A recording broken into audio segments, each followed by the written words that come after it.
que acompanham o canal Paideia, obrigado pelo espaço. E vamos conversar um pouco sobre literatura de Santa Maria.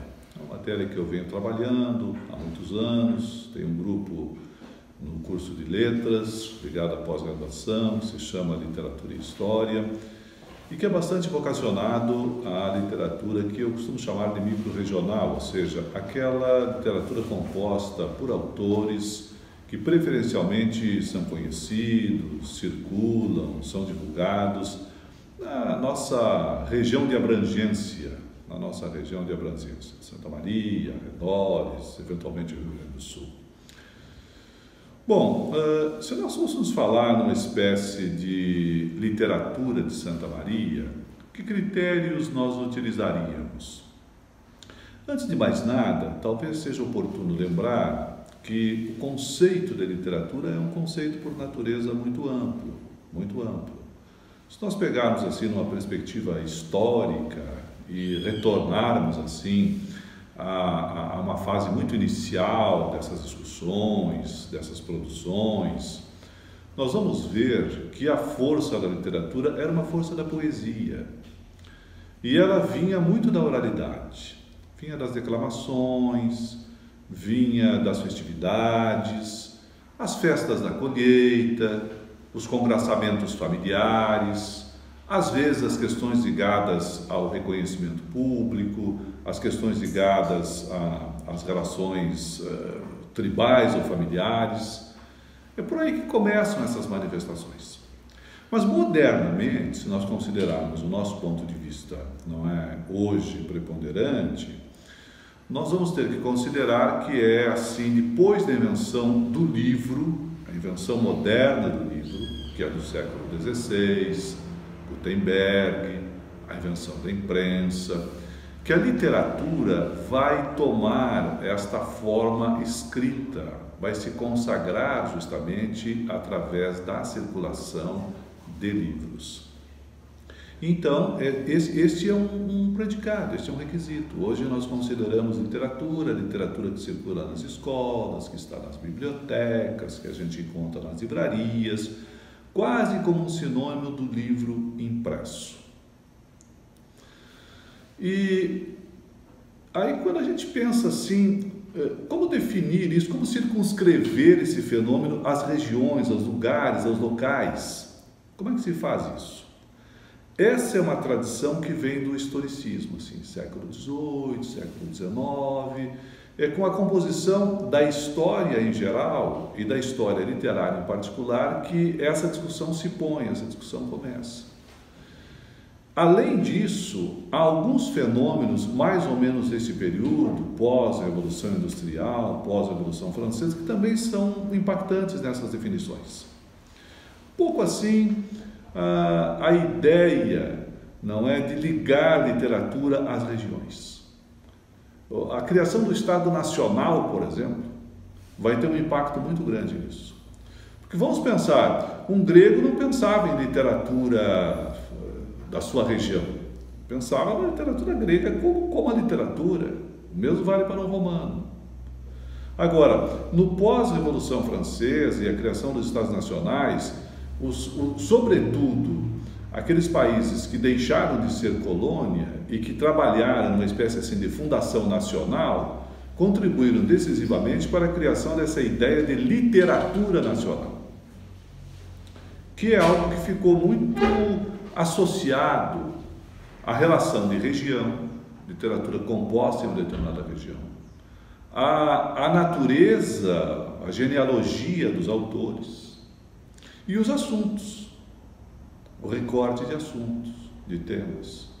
Quando a gente estuda a literatura brasileira, por exemplo, é bem assim forte o princípio de que há um esforço grande dos nossos autores, depois da independência de 1822, por fazer uma composição literária que se distinguisse dos portugueses, da literatura feita em Portugal, posto que há uma língua franca de um e de outro lado do Atlântico, são literaturas vertidas sobre o mesmo idioma. Aqui é um papel interessante, aliás, cumprido por autores franceses da época, historiadores, literatos que circularam por aqui, inclusive alguns trazidos pela corte, quando ela se transfere para o Brasil, com Dom João VI, depois em 1808, que vão nos trazer a sugestão. Olha, vocês querem ter uma literatura própria? Falem das coisas de vocês. Nasce daí, por exemplo, a nossa literatura da natureza, o indianismo, não é? Certo recorte das nossas regiões, vem desse impulso de falar das nossas coisas, desse impulso de contar a história das nossas gentes. Então isso também é forte quando se delimita a ideia de determinada literatura. E se nós vamos falar aqui da nossa região, vamos pensar assim a hipótese de uma literatura de Santa Maria. Olha, se nós pegarmos uma tradição historiográfica que está, por exemplo, nas literaturas existentes sobre o Rio Grande do Sul, Guilherme César, João Pinto da Silva, Regina Zilberman e tantos outros autores, não é, que já têm obras consolidadas sobre a literatura do Rio Grande do Sul, qual o princípio que normalmente eles utilizam? Quais as ideias que orientam os seus recortes? O mais corrente é o seguinte: ela será feita por um grupo de autores que são nativos daqui ou que aqui estão radicados, primeiro. Segundo, autores que publicam preferencialmente aqui. E terceiro, autores que circulam majoritariamente aqui. Esse é um critério, assim, franco, bastante utilizado. Sempre naquelas justificativas iniciais, quando o historiador está dando conta da metodologia utilizada, vem uma explicação que é mais ou menos dessa natureza. Então, assim, por um princípio um pouco de associação, nós poderíamos pensar uma literatura de Santa Maria a partir exatamente desse tipo de recorte. E aí a pergunta inevitável é mais ou menos a seguinte: nós temos um conjunto de autores, um conjunto de obras, um potencial de circulação, mesmo de edição, de publicação, que justifique a gente utilizar essa rubrica, essa denominação, esse recorte, literatura de Santa Maria?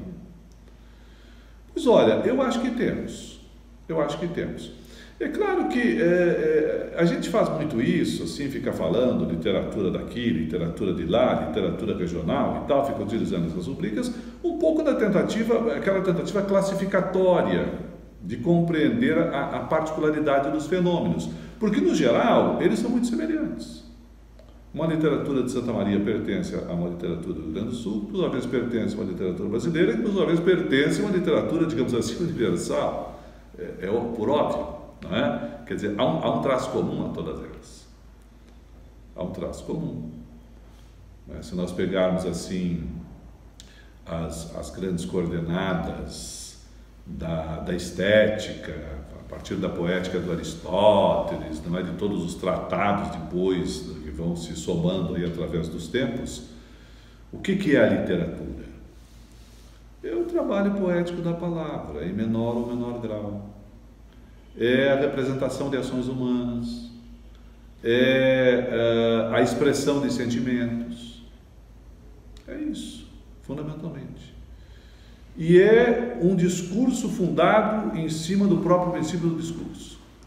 Não é? Aquilo que o Paul Ricoeur, que é um filósofo francês, define como, ele diz assim, mito e mutus. Mito e mutus.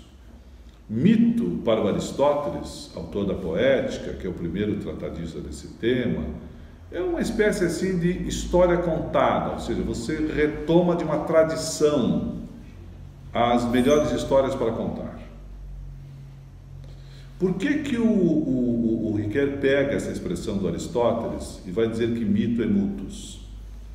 Porque o Ricoeur explica, na senda do Aristóteles, naturalmente, que o que torna o mito de fato literário é a sua força de linguagem.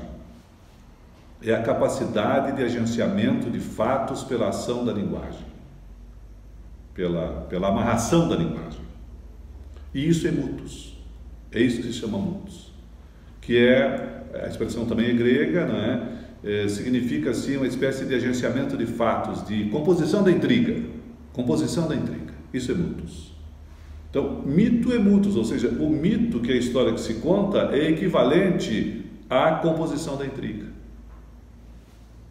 Logo, o discurso da literatura é um discurso em si, por si, todo ele assentado na força da linguagem, na força da palavra, numa certa ideia de autonomia da linguagem, de autonomia da palavra. Isso é comum a toda a literatura. E é um elemento, digamos assim, uma ferramenta de medição, inclusive, da qualidade, da pertinência, da força de encantamento, da força de persuasão do discurso literário. Vem muito daí. Então, vejam bem, nesse sentido, toda a literatura se equivale, em todos os idiomas, em todos os lugares. Portanto, o fato de a gente fazer recortes, falar de uma literatura brasileira, de uma literatura rio-grandense, de uma literatura santamariense, tem muito a ver com uma espécie assim de estratégia de compreensão. Como o fenômeno é imenso, é muito grande, é legal fazer o recorte. Também ele tem um certo impacto social, uma certa medição da maior ou menor importância dessa expressão em determinadas regiões, em determinados lugares. Nesse aspecto, nesse sentido, Santa Maria tem uma história para contar. Santa Maria está no mapa da literatura rio-grandense e brasileira. E aí, quando a gente olha assim um pouco para trás para tentar recompor isso, nós vamos encontrando já alguns testemunhos bem interessantes. Existe um livro lançado aqui em 1965, coordenado pelo Tarso Genro e pelo Luiz Alberto Rodrigues, que é um livro que faz um levantamento sobre a poesia de Santa Maria. Ele se chama Apresentação da Poesia Santamariense. Ele foi produzido por um grupo, que era um grupo de autores, estudantes da época, chamado Grupo Vanguarda, Grupo de Vanguarda Cultural. Esse grupo foi formado em 64 e lançou esse livro em comemoração ao primeiro ano de suas atividades em 65. E ele é interessante porque ele sistematiza algumas coisas. Ele faz, por exemplo, uma relação de poetas desde o início do século XX, final do XIX, início do XX, até ali, até 65. E aí é interessante a gente perceber assim, alguns nomes que estão arrolados aqui. Não é? O nome do Andrade Neves Neto é o primeiro. Foi estudante aqui em Santa Maria, estudante secundarista, e ele morreu assassinado aqui, no início do século XX. Teve um impacto grande isso, e deixou publicado algum livro de poesia. Depois, a permanência, sim, e a aproximação, eu diria, da escrita jornalística e dos jornalistas com a literatura. O Manuel do Carmo foi editor do jornal em Santa Maria, também foi poeta, também foi cronista e é um dos autores aqui arrolados como poeta. E claro, o nome principal desse período inicial é sem dúvida o nome de Felipe de Oliveira. Nascido aqui em 1890, viveu na cidade até o início do século XX. Depois, assim, ele muda para Porto Alegre. Em Porto Alegre, a partir de 1905, 1906, participa de várias rodas de discussão de poesia e de renovação da poesia, sobretudo da poesia na época. E depois vai para o Rio de Janeiro, depois de 10. E fica no Rio até 32. Tem um imbróglio ali político, uma discordância com o regime getulista que havia se instalado no poder em 30. O Felipe, que no primeiro momento apoia as forças da chamada Revolução de 30, vai romper com elas em 32 e depois ele se autoexila na França no final de 32 e morre num acidente de carro aos 40 e poucos anos, 42, 43 anos, próximo a Paris, em fevereiro de 1933. Deixa 2 livros publicados: Vida Extinta, que é de 1911, e Lanterna Verde, que é de 1926. Tem um grande reconhecimento assim naquelas hostes do modernismo a partir de 22, sempre morando no Rio de Janeiro. E depois que ele morre, em 33, é fundada a Sociedade Filipe de Oliveira, que vai existir ali no final de 33 até 44, publica um boletim anual de literatura, que é muito importante, cria um prêmio nacional de literatura. Ali tem autores, Jorge Amado, Carlos Drummond, autores que depois foram muito reconhecidos na literatura brasileira, que eram iniciantes naquela época, foram premiados pela Sociedade Filipe de Oliveira, que concedia, muito antes de existir no Brasil, instituições como o CAP, CNPq, as FAPs, enfim, o financiamento da pesquisa. A Sociedade Filipe de Oliveira financiava a pesquisa, financiava a cultura, financiava a arte. Por exemplo, eles pagam uma bolsa para o Caringi se estabelecer na Alemanha e estudar escultura na Alemanha. O Caringi é aquele autor da estátua do Laçador, que está hoje ali em frente ao aeroporto Salgado Filho, em Porto Alegre, e é autor de várias outras obras conhecidas em Porto Alegre e tal. Isso dá uma dimensão, fico falando isso, porque isso dá uma dimensão assim da força do nome de Filipe de Oliveira, para além da sua própria poesia. É uma espécie assim de entidade, uma família empresarial, rica, e que teve muita participação nas artes, nas culturas do Brasil. O tio dele, o João Dalti, é um dos incentivadores e lançou a pedra fundamental do Teatro 13 de Maio, aqui em Santa Maria, para você ter uma ideia. Então o Filipe é um grande nome, é desses que nasceu aqui, não publicou aqui, publicou fora, mas veja como isso é curioso. Hoje, o Filipe já tem 2 reedições da sua obra do final dos anos 90 para cá, feitas pela editora da Universidade de Santa Maria. E é um poeta que circula, assim, sua poesia, né, sua figura, muito ainda na cidade. Tem um busto na praça, Saldanha Marinha, que foi feito sob encomenda pelo Brecheret, que é o grande escultor da Semana de Arte Moderna e do Modernismo, que é o autor do Monumento às Bandeiras em São Paulo, para a gente ter uma dimensão assim da estatura do nome do Brecheret como escultor. Então o Filipe de fato é um nome muito assim, muito forte quando se pensa, não é, numa história e no início dessa história ligada de algum modo a Santa Maria. Sua poesia não se liga a Santa Maria, não é? No Lanterna Verde tem pelo menos uma referência chamada Recuo Nostálgico, que é um pouco uma pegada, um poema, né? Assim, tem um fundo meio regional, digamos assim. Fala em lides de campanha, marcação, a casa grande, a fazenda e tal. Mas, em geral, ela é uma poesia urbana e afinada com a renovação da poesia do tempo. Bom, depois há vários outros nomes assim de poetas. O próprio João Belém, que foi historiador, é arrolado aqui nesse livro, não é, da apresentação da poesia santamariense como poeta, o Hernani Chagas, Atalício Pitã, e aí vai se aproximando daqueles que eram contemporâneos da época. Dos nomes contemporâneos da época, eu acho que vale a pena citar pelo menos 2 ou 3 nomes aqui, porque esses são até conhecidos contemporaneamente, eu diria assim. Um deles é o Luiz Guilherme do Prado Vepo, falecido em 99. O Vepo também teve uma ligação muito forte com Santa Maria, médico psiquiatra, professor da universidade, deixou aí vários livros de poesia publicados. Hoje também é um autor já reeditado 2 vezes pela editora aqui da nossa universidade. Tem uma obra bem consistente e esta sim, muito ligada à cidade, de um sujeito que ficou toda a vida aqui, publicou aqui, cantou as coisas da sua cidade, foi interessado por elas. Uma poesia interessante assim também, porque é de um lirismo muito tocante, não é aquela coisa que uma poesia de comunicação fácil, lembra assim Quintana, Manuel Bandeira, fala das coisas do cotidiano, é uma poesia muito envolvente, muito envolvente. O outro nome que de algum modo está próximo de nós e está aí ainda para testemunhar essa trajetória é do Arlindo Trevisan. Tem uma ligação aqui com Santa Maria, uma poesia de profunda religiosidade, mora em Porto Alegre há muitos anos, professor aposentado da URGS, e tem uma poesia, acho que muito ligada, de algum modo, assim, a um caldo de cultura, não é? Que é muito aqui de Santa Maria, com seus seminários, não é? Sobretudo com uma rede do catolicismo muito forte.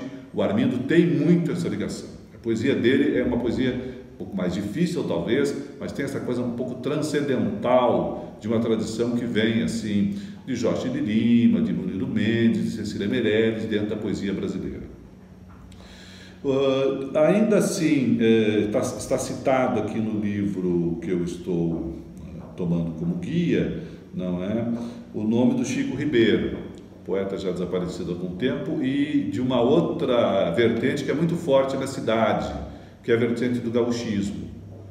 Um pouco assim, cultura nativa, essa coisa da vida rural, e aí tem vários nomes. Bom, o Antônio Augusto, que é um autor do Veterano, que é um nome assim muito conhecido na cidade também, Entardecer e outras canções, não é, vencedoras de Califórnia, participantes da nossa Tertúlia da Canção e por aí vai. Então acho que é outro nome interessante e sobretudo por isso, porque é outra vertente muito forte assim da nossa poesia. Então estes são fundamentalmente, né, para tomar aqui os destaques, os nomes que aparecem nesta apresentação da poesia santamarense. Como eu disse no início, este é um caminho para a gente compreender a pujança dessa produção de Santa Maria.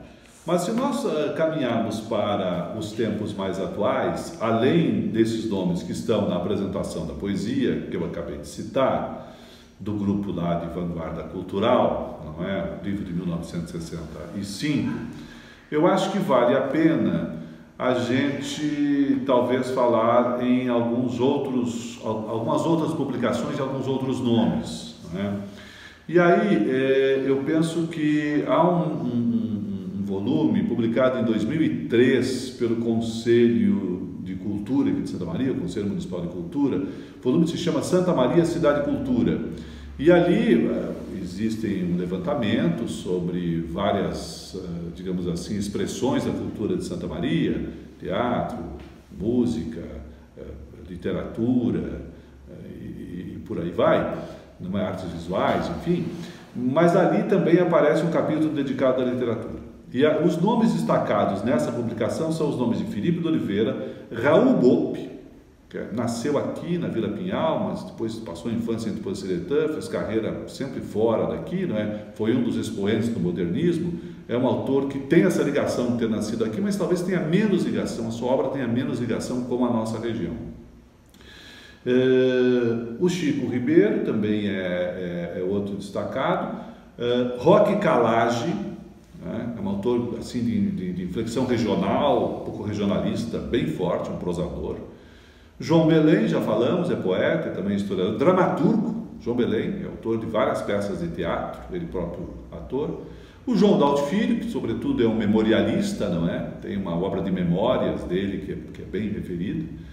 O Moisés Velhinho, que é nascido em Santa Maria, um crítico literário exponencial, fez também carreira muito forte assim em Porto Alegre, deixou várias obras publicadas e tem uma contribuição muito interessante como historiador, como pesquisador da cultura do Rio Grande do Sul. Esses são os nomes destacados por esse livro que eu falei, chama Santa Maria Cidade e Cultura, que é outra publicação dedicada a discutir e estudar essas questões. Bom, depois a gente talvez tivesse que estender essa discussão assim para a contemporaneidade, para o momento mais presente. Isso é difícil de fazer, porque são muitos nomes e, bom, a gente começa a citar nomes e sempre vai deixar nome de fora, não tem como não ser assim, não é? Mas a gente talvez possa citar alguns dados sobre a contemporaneidade que são interessantes. Primeiro, nós temos uma feira do livro anual que a cada ano, já há muitos anos, vem tendo sessões de autógrafos com mais de 100 autores locais e aqui da nossa micro-região. Isso dá uma dimensão da quantidade de obras que saem daqui por ano e da quantidade de autores que vão, de algum modo, se somando a esse sistema a cada ano que passa. Temos um concurso literário que chama Felipe de Oliveira, afirmado há 45 anos. 45 anos em 2022. E é interessante, porque esse concurso hoje, claro, que recebe inscrições de várias partes do Brasil e até de fora do Brasil, de brasileiros que moram fora do Brasil. Mas ele tem tido nos últimos anos premiações de jovens, até secundaristas, com menções honrosas e tal, o que também demonstra o quanto que o concurso, a Feira do Livro, são indutores, digamos assim, da afirmação dessa ideia de construção de uma literatura local. A gente tem também a Academia Santamariense de Letras, a Academia Santamariense de Letras, que antes era associação, depois virou academia, e que é um lugar assim que tem estabelecido um conjunto, eu diria, seleto de autores, não é? Porque o sujeito vai lá, não é? Ele acende a academia, por assim dizer. Mas mais do que isso, ela tem promovido publicações. Os seus integrantes, eventualmente, têm publicações solo, vários deles são destacados e conhecidos.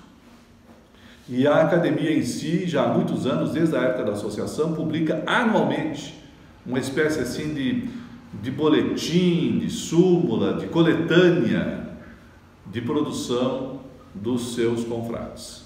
Eu acho que é um dado também, não é, que dá a dimensão assim, não é, dessa literatura livresca aqui em Santa Maria. Depois nós temos, além da academia, a Casa do Poeta de Santa Maria, que é a Caposme, não é? Que é outra entidade que tem esse perfil de congregar poetas, prosadores, autores, que tem boletins, que tem essas publicações anuais de coletânea e que também concorre para a afirmação desta, digamos assim, produção letrada. Além disso, há várias congregações, vários agrupamentos. Eu citaria, por exemplo, a Turma do Café, que é bem antiga já, não é? O Vitor Biasoli, o Orlando Fonseca, o Antônio Cândido Ribeiro, são vários nomes, eu me perderia assim em citar todos, mas eu citei esses que talvez sejam os que vêm há mais tempo, não é? O Atos Miralha, e também essa coisa da turma. Eu próprio participei de algumas dessas produções e é uma coisa assim, é um desafio, às vezes é um tema, às vezes é um tema livre. Já fizemos novelas, por exemplo, assim, há muitas mãos. A Tânia Lopes, outro nome que está de certo modo ligado à Turma do Café. E essas novelas são assim, cada um escreve lá um trecho e deixa para o que vem depois escrever. E saíram coisas interessantes. Eu lembro, por exemplo, do Arquimedes, que foi feito já um tempo atrás, que era um pouco uma homenagem ao James Joyce, uma homenagem ao Ulisses do Joyce, naquela pegada assim do Bloomsday, que enquanto o ponto de cinema existiu ali na Ângelo Glione, por muitos anos o Agnaldo Severino manteve, organizou ali o Bloomsday, colocando inclusive Santa Maria no mapa dessas comemorações, né? Todo mês de junho, 16 de junho, sobre a data em que se passa a ação do romance do Joyce. Então é isso, eu acho que esse agrupamento assim, é interessante de ressaltar. Além disso, não é, nós temos assim, eu acho que uma pegada, digamos assim, um pouco na linha, digamos, de nichos, que é digna de registro. Então aqui entrariam alguns blogueiros, certamente, mas sobretudo esse grupo onde está assim o André Cordenonce, o André Santos, o Enéas Tavares, a Nikellen Viter, né? Essa turma é um pouco do steampunk, né? Que é uma turma, o steampunk é um gênero assim que ele joga, não é, temporalidades diversas, um pouco numa ficção científica, às vezes às avessas. Quer dizer, você volta lá para o século XIX e coloca lá atrás tecnologias que ainda não existiam. Por exemplo, né? Faz isso, mistura personagens e tal. tem uma pegada um pouco gótica, né? Um pouco naquela linha talvez assim do mistério, algo do terror, né? Às vezes da magia, um pouco a lá Harry Potter, digamos assim. E essa é uma turma que tem público cativo, basta ir nos lançamentos que eles fazem para ver assim um grupo de jovens engajados que conhecem tudo, e são publicações multimeios, né? Porque tem o livro, tem as imagens, tem o selo, tem o mapa, sai tudo no mesmo pacote, digamos. Para não falar que os autores se caracterizam muitas vezes, né? Vão com a sua cartola, sua bengala, e é isso, né? Tem um público muito cativo. E a literatura, acompanhando inclusive essas formas, assim, digamos, de renovação, certo? Depois, eu acho que tem também um filão histórico que é interessante. Ele vem lá de trás, assim, do João Belém, do Romeu Beltrão, de certo modo do Edmundo Cardoso, do Getúlio Schilling, passa, não é, pelaquela obra do Cirilo Costa Weber sobre a história de Santa Maria, da Aristilda Recchia. Tem recortes, assim, por exemplo, um colega nosso aqui da universidade, o Cândido Otto da Luz, tem vários volumes sobre o futebol de Santa Maria. Se nós formos olhar por esse lado, certamente vão haver outros recortes assim sobre outros universos. Isso tudo, de algum modo, é literatura. E, para além disso tudo que falamos, que reconheçamos, tem muito a ver com um conceito de literatura, que é esse conceito de expressão letrada, como eu falei, que, claro, tem uma longa tradição, mas, para além disso, ainda tem formas populares de expressão, porque hoje, não é, a gente está num período em que esse conceito letrado de literatura ele já não tem mais a hegemonia que teve em outros tempos. Há discussões sobre isso, inclusive, não é? Assim, em primeiro lugar, por todas as questões que estão postas em relação à discussão étnica, à discussão de gênero, às inclusões todas. Então, aqui tem uma discussão sobre cânone. Até que ponto o cânone, este do qual de algum modo estamos falando até agora, ele responde por essa diversidade, por esta avaliação, por essas inclusões. E é justamente aí que entra uma espécie, digamos assim, de democratização dos temas e dos suportes, das formas de expressão, que hoje é importante, eu diria, também na discussão da literatura. E aí é uma coisa curiosa, porque, digamos, existem grupos que preferem se manifestar confeccionando seus próprios meios, ou recorrendo à linguagem hoje universal, diria assim, do computador, ou até recorrendo à forma artesanal de fazer livro, né? Que tem uma editora cartoneira aqui em Santa Maria, que até é coordenada por um colega meu aqui da universidade, o Fernando Villarraga, que faz livros artesanais, processo todo artesanal, manuscrito, costurado, com papel reciclado, porque tem até essa discussão, que é a discussão do livro que consome o meio ambiente, papel. Então, isso também está na ordem do dia. Mas vejam só, nós também estamos atualizados em relação a isso. Não é? Porque por aqui também existem manifestações, grupos e tal dessa natureza. Mas assim, o resumo da ópera é mais ou menos este. É quando a gente olha, não é, este imenso conjunto de produtos, de produtores, nós chegamos à conclusão mais ou menos óbvia. Há uma literatura de Santa Maria. Há uma literatura de Santa Maria.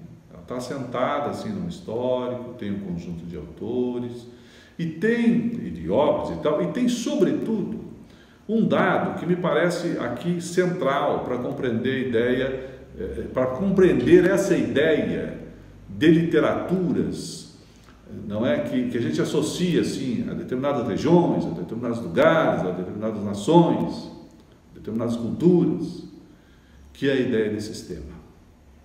nós temos um sistema literário. Porque essa compreensão da literatura, assim, nesses compartimentos, é uma compreensão da literatura como sistema. Aquela compreensão ampla lá, a partir das lições do Aristóteles, da ideia da poética e tal, vale para a literatura de todo tempo e de todo lugar, naturalmente. Mas quando nós olhamos esses compartimentos que nós vamos construir, para efeito talvez até de melhor compreender, de algum modo classificar o processo, nós estamos entendendo a literatura como sistema. O que é a literatura como sistema? Ela deve ser composta, claro, por um conjunto de autores e obras que são publicados, não é? Ou que se expressam, que tem algum tipo de expressão pública, não é? Que chegam ao conhecimento público e que têm força e capacidade de circulação. De modo que, com esta força e capacidade, podem compor ou chegar às instituições. Então, assim, a escola, as bibliotecas, as livrarias. É claro que com isso, isso deve supor, de algum modo, um sistema de editoras, por exemplo, que são importantes nesse processo, nós considerarmos o livro, a história do livro, ou pelo menos de agentes que se propõem a fazer a divulgação. Editores, canais daqui, como o Paideia, por exemplo. Certo? Então, isso é complementar a esta ideia de sistema, porque é isso que garante a circulação dessa literatura, a chegada dela até os leitores, o reforço do público leitor. E uma coisa se junta com a outra, uma coisa alimenta a outra. Quer dizer, o produtor, de algum modo, aquilo que chamamos de livro, e o leitor. E aqui você tem uma espécie de trinca virtuosa do processo. E é isso que compõe o sistema. Então, se nós olharmos sobre esse ângulo, é claro que também por esse aspecto, Santa Maria tem a composição do seu sistema literário.